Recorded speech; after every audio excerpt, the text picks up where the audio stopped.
El Premio Nobel de Química Mario Molina encabeza una dinámica que permitirá a expertos y funcionarios mejorar las estrategias contra la contaminación ambiental. Veamos.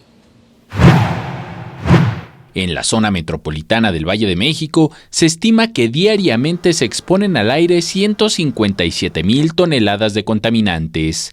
Ante la problemática, los gobiernos de la Ciudad de México, Estado de México, Federal, científicos y ambientalistas encabezados por el Premio Nobel de Química en 1995, Mario Molina, realizaron el primer taller para la elaboración del Programa de Gestión Ambiental de la Calidad del Aire de la Zona Metropolitana del Valle de México 2021-2030. Mario Molina indicó que existe un grado de preocupación porque en los años recientes se han incrementado los días con mayor contaminación.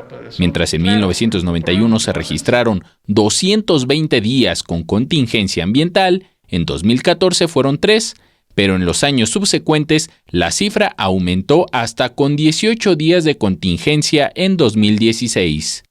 Y lo que vemos es pues, una mejora espectacular, pero cierta preocupación de que en años recientes pues esto está subiendo otra vez.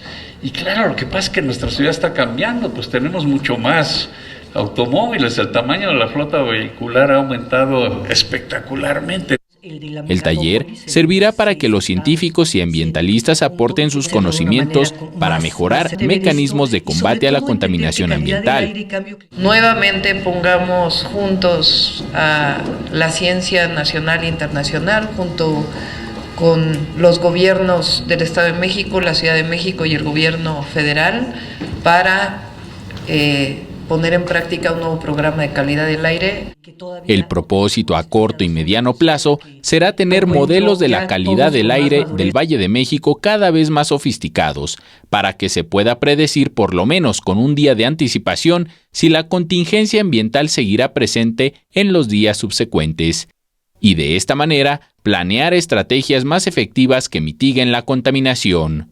Con imágenes de Javier Cordero, Enrique Muñiz, 21 Noticias.